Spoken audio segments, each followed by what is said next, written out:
नमस्कार. मी भाऊ तोरसेकर. तुम्ही बघत आहात प्रतिपक्ष. मित्रांनो, अजितदादांच्या राष्ट्रवादी काँग्रेस पक्षाबद्दल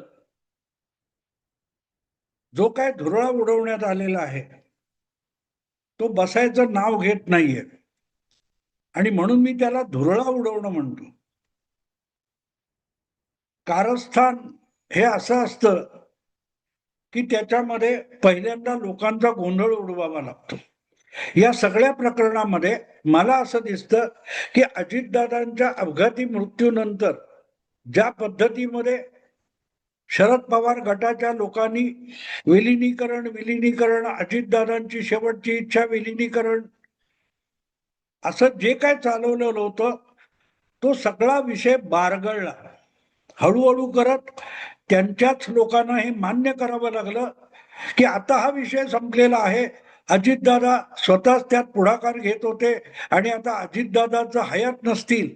अगदी मला आठवतं सुप्रियाताई पण म्हणाले होता, दादा तर गेला आता काय. तर ते विलिनीकरण बारगळलं. पण मग बारगळलं होतं तर सुप्रियाताई जे म्हणतात की आता दादा गेल्यानंतर त्याचा काय उपयोग आहे, तर दादा गेल्यानंतर हा विषय सुरू का केला.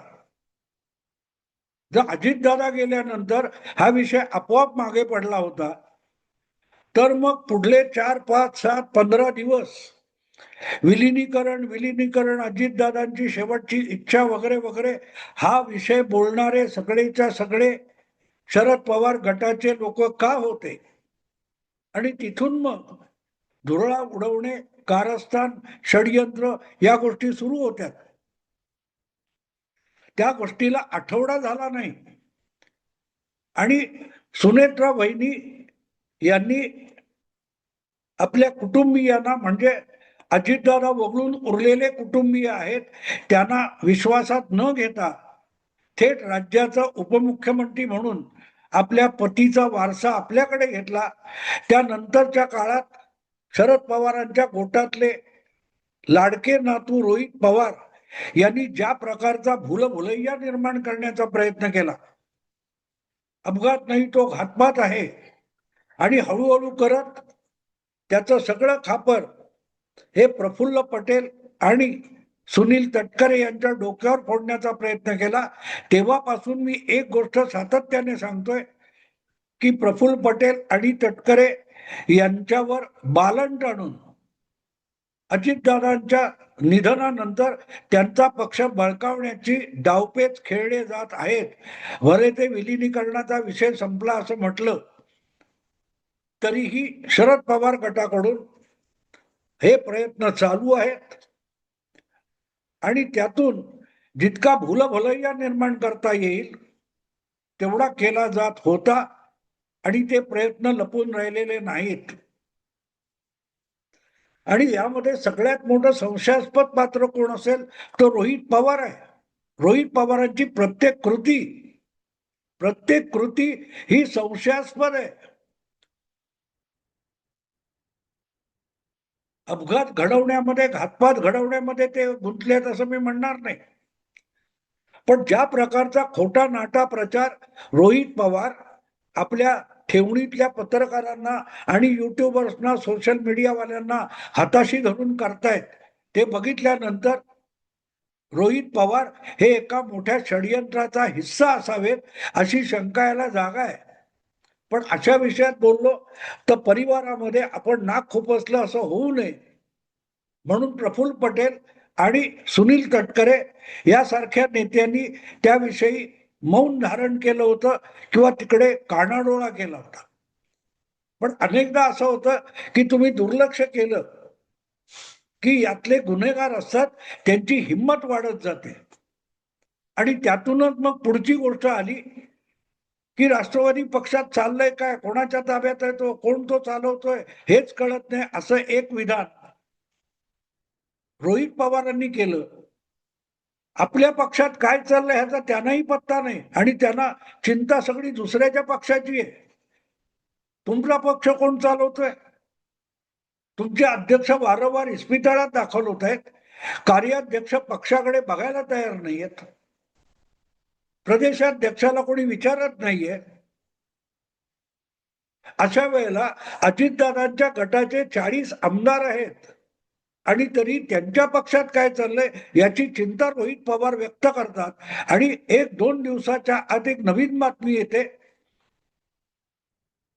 की उपमुख्यमंत्री सुनेत्रा पवार यांनी आपल्या पक्षातर्फे 28 जानेवारी पासून 10 मार्च पर्यंत जी कागदपत्र निवडणूक आयोगाकडे सोपवली आहेत ती ग्राह्य धरून नयेत अशा अर्थाचं ते पत्र आहे आणि त्या पत्रामध्ये प्रदेशात पक्षाच्या राष्ट्रीय अध्यक्ष म्हणून सुनेत्रा पवारांचं नाव आहे आणि गर्जे म्हणून आहेत त्यांचं खरे आणि बाकीचे भले काय 28-50 नाव आहेत त्याच्या पुढे कुठल्याही पदाचा उल्लेख नाही.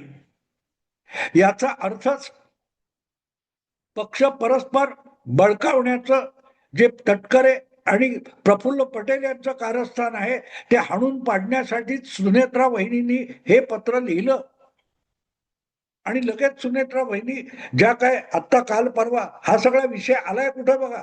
रोहित पवारांनी हा जो ते त्या पत्राचा 10 मार्चच्या पत्राचा खुलासा रोहित पवारांनी केला आणि त्याविषयी बाकी सगळी चर्चा नव्हती.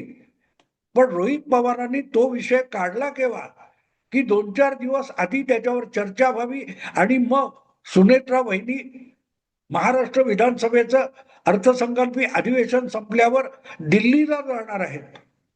त्या दरम्यान याची चर्चा सुरू व्हावी हे मुळात असे मांडणी केलेलं कारस्थान वाटतं. मांडणी केलेलं कारस्थान आहे.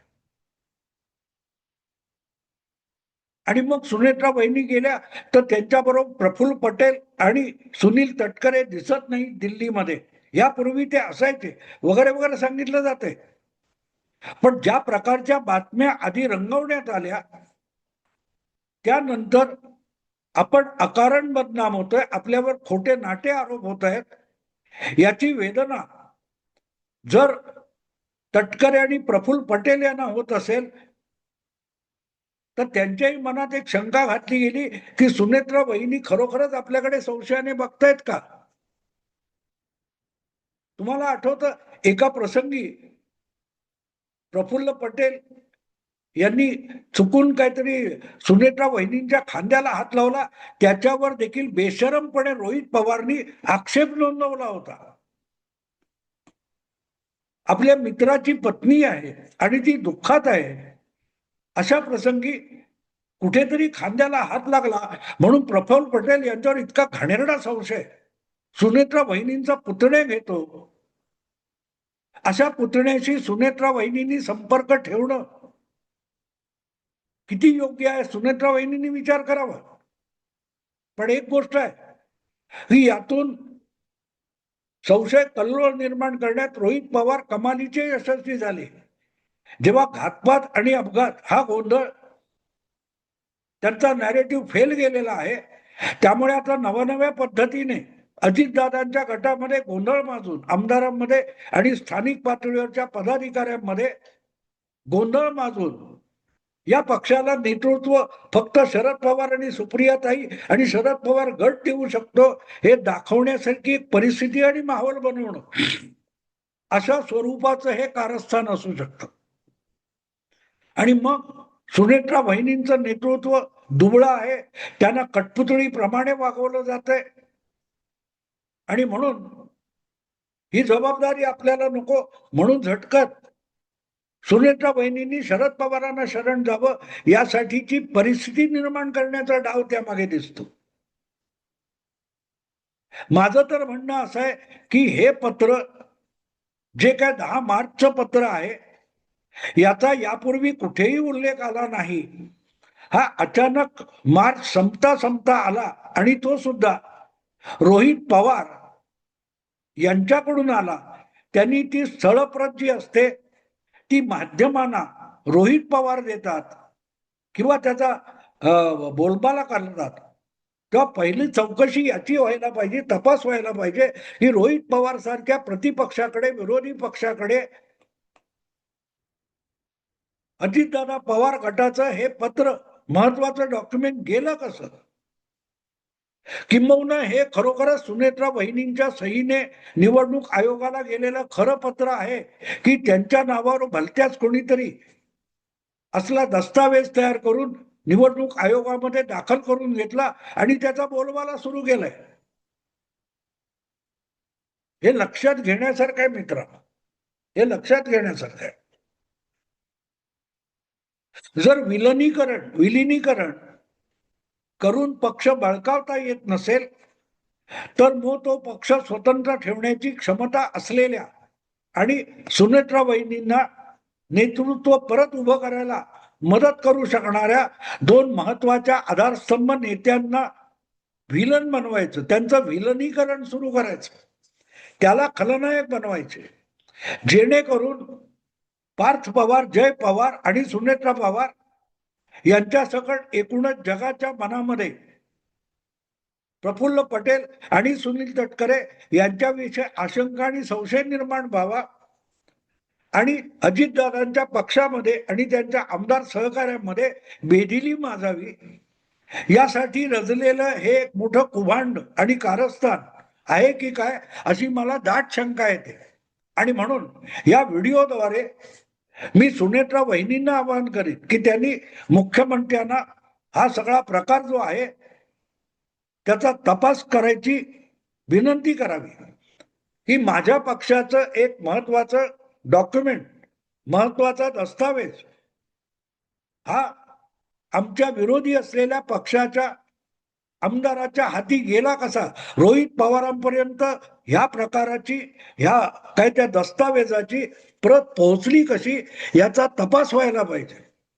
किंबहुना जे पत्र निवडणूक आयोगाकडे दिलंय त्याविषयी इतका धुरळा उडवला जातोय पण त्याची सत्यासत्यता किती आहे याबद्दल कोणी बोलत नाही. कालपर्यंत ते पत्र म्हणजेच प्रफुल्ल पटेल आणि तटकरे यांचा डाव कसा सुनेत्रा वहिनींनी हाणून पाडला याबद्दल बोलणारे 24 तास उलटण्याच्या आत ते पत्र सुनेत्रा वहिनी मागे घेणार म्हणतात. सुनेत्रा वहिनींकडून चूक झाली. प्रश्न असा आहे की सुनेत्रा वहिनींची चूक व्हायला ते पत्र लिहिलं कोणी हा प्रश्न येतो. जेवढ्या बातम्या आल्या त्यामध्ये शरद पवारांच्या सल्ल्याशिवाय अशी गोष्ट होऊच शकत नाही. सुनेत्रा वहिनी शरद पवारांना विचारूनच आणि त्यांच्या इच्छेनुसारच असं करतील हे छाती ठोकपणे अनेक मराठी पत्रकार सांगत होते. मग असं काहीतरी पत्र बनवून सुनेत्रा वहिनींना अंदाज न देता त्यांची सही त्याच्यावर घेतली गेली का? चुकीच्या डॉक्युमेंटवर सही घ्यायची आणि परस्पर ते निवडणूक आयोगाकडे दाखल करायचं असा काय घातपाती प्रकार घडलाय का? ज्या प्रकारचे कागदपत्र रोहित पवार नको नको तिथून उपलब्ध करून घेतात त्यांना असं पत्र उपलब्ध झालं तर ते खरं आहे की खोटं हे तरी तपासलं गेलं पाहिजे. आणि ते पत्र आता चुकीचं झालं अचानक का? कुठल्याही पक्षामध्ये सर्वोच्च अथॉरिटी अध्यक्षाचा मृत्यू झालेला आहे अशा वेळेला यापुढे पक्ष कसा चालणार हे निवडणूक आयोगाला कळवणं भाग आहे. त्यासाठी घटनेमध्ये पक्षाच्या रचनेमध्ये काय तरतूद आहे, व्यवस्था आहे बघावं लागतं. नॉर्मली अध्यक्षाच्या जागी अध्यक्ष अनुपस्थित असतील तर कार्याध्यक्ष काम सांभाळत असतो. तो इथे पण अपवाद असू शकत नाही, इथे पण अपवाद असू शकत नाही. पण तरीही आधीच्या याच्यामध्ये अध्यक्ष आणि ऑब्लिक कार्याध्यक्ष आणि आता पटेलांच्या नावासमोर त्यांचं पद नाही याच्यावरून ज्या प्रकारचे कारस्थानाचे धुरंदरला सुद्धा लाजवील अशा प्रकारची रसभरीत वर्णनं केली गेली आणि त्यातून विलिनीकरण बाजूला पडले आणि विलनीकरण जोरात सुरू झाले. आरोपी कोण? प्रफुल्ल पटेल आणि सुनील तटकरे, ज्यांनी विनाविलंब इतर काही होण्याच्या आधी सुनेत्रा वहिनींना उपमुख्यमंत्रीपदी नेऊन बसवलं. अधिक वेळ न लावता 1 महिना देखील पूर्ण होण्याच्या आधी सुनेत्रा वहिनींना पक्षाचं राष्ट्रीय अध्यक्षपद बहाल केलं. त्यांना राष्ट्रीय अध्यक्षपदी बसवण्यासाठी आवश्यक ती सगळी कायदेशीर घटनात्मक कारवाई व्यवस्थित पार पाडून घेतली, ते खलनायक आहेत. गंमत कशी आहे बघा, ह्या सगळ्या बातम्या तुम्ही बारकाईने समजून घ्या, मग कारस्थान म्हणजे काय ते कळेल. ज्या दोन नेत्यांनी तिसऱ्या दिवशी अजितदादांच्या मृत्यूनंतर सुनेत्रा वहिनीच पुढच्या उपमुख्यमंत्री होतील आणि सत्तेमध्ये राष्ट्रवादीचा हिस्सा सुनेत्रा वहिनींच्या रूपानेच राहील, यासाठी सगळी धावपळ केली. त्यानंतर सुनेत्रा वहिनीच पक्षाच्या संपूर्ण नेत्या राहतील, यासाठी पक्षाची काय जनरल बॉडी असेल वगैरे बोलवून नवी पक्ष संघटनेची रचना निवडणूक आयोगाला कळवली. ते गुन्हेगार आहेत.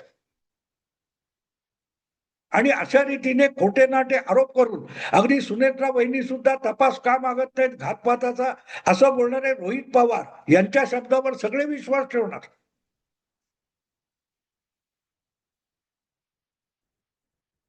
प्रश्न असा असतो की तुम्ही ज्यांनी तुम्हाला मदत केली, ज्यांनी तुम्हाला मदत केली आहे आणि ज्यांनी तुमच्याशी दगाबाजी केली आहे, असा तरी भेदभाव कराल की नाही. अजितदादांनी कधी लपवलं नाही की आपल्या काकांनी आपल्यावर सतत अन्याय केला. खुद्द सुनेत्रा पवार या निवडणुकीला उभा राहिल्यानंतर त्यांना परिवाराच्या बाहेर, बारामतीतून बाहेरून आलेल्या पवार इथपर्यंत हिणवणारे जे लोक आहेत, ते आज सुनेत्रा वहिनींचे सगळ्यात मोठे हितचिंतक आहेत. आणि सुनेत्रा वहिनींना पक्षाध्यक्ष, राष्ट्रीय अध्यक्ष आणि उपमुख्यमंत्री पदी वेळच्या वेळी विलंब न लावता बसवणारे खलनायक आहेत, हितशत्रू आहेत. काय अजब युक्तिवाद आहे मित्रांनो. तर्कशास्त्राचा गळा घोटणं याला म्हणतात. आणि कोणालाही संपवायचं असेल तर त्याला मदतनीस ठरू शकतील त्यांचा आधी काटा काढला जातो. सुनेत्रा वहिनींना राजकारणात उभं राहायला आणि आपल्या पतीचा पक्ष यशस्वीरित्या पुढे घेऊन जायला मदतनीस ठरू शकतील अशी दोन महत्वाची माणसं आहेत. ती आहेत सुनील तटकरे आणि प्रफुल्ल पटेल. त्यांनाच त्यांचं शत्रू म्हणून पेश करायचं, काय अजब गोष्ट आहे. आणि म्हणून ते मला कारस्थान वाटलं. कारण प्रफुल्ल पटेल आणि तटकरे ही दोन माणसं दीर्घकाळ शरद पवारांबरोबर आणि अलीकडल्या काळामध्ये अजितदादांबरोबर राहिली. त्यांनी आपल्या कधीही मोठ्या महत्वाकांक्षा दाखवल्या नाहीत, कधी नाही. कारण त्यांना आपली अवकात माहिती आहे, त्यांना आपल्या मर्यादा माहिती आहेत. ज्यांना आपल्या मर्यादा माहिती नाहीत, ज्यांना आपली अवकात माहिती नाही, ते मात्र अशी मोठमोठी कारस्थानं करू शकतात आणि कब्जा करण्यासाठी कुठल्याही थराला जाऊ शकतात. अजितदादांची शेवटची इच्छा विलिनीकरण, ते खरे कारस्थानी असतात. आणि ते विलिनीकरण जमत नसेल तर सुनेत्रा वहिनींना या सगळ्या अडचणीतून मार्ग काढून देऊ शकतील अशा लोकांना व्हिलन बनवायचं, विलिनीकरण करायचं त्यांचं. त्यांना खलनायक बनवा, जेणेकरून सुनेत्रा वहिनी त्यांच्यापासून दुरावतील आणि मग त्यांना आपल्याशिवाय कोणाचाही आधार उरणार नाही. इतक्या सुनेत्रा वहिनींना अगतिक करायचं, यासाठीच हे कारस्थान आहे. आणि त्यासाठी अनेक युट्यूबर्स आणि पत्रकार यांना सराईतपणे शरद पवार गटाच्या लोकांनी वापरलेला आहे. त्याचा पुढाकार अर्थातच रोहित पवार आहे, हे सांगायचं, वेगळं सांगायची गरज नाही. पण विलिनीकरण फसलं म्हणून आता हा त्या कारस्थानाचा पुढला टप्पा म्हणून तटकरे आणि प्रफुल्ल पटेल यांचं विलिनीकरण सुरू झालेलं आहे. बघू काय होतं. आता थांबतो. विषय आवडला लाईक करा, शेअर करा आणि प्रतिपक्षाला सबस्क्राईब करा. नमस्कार.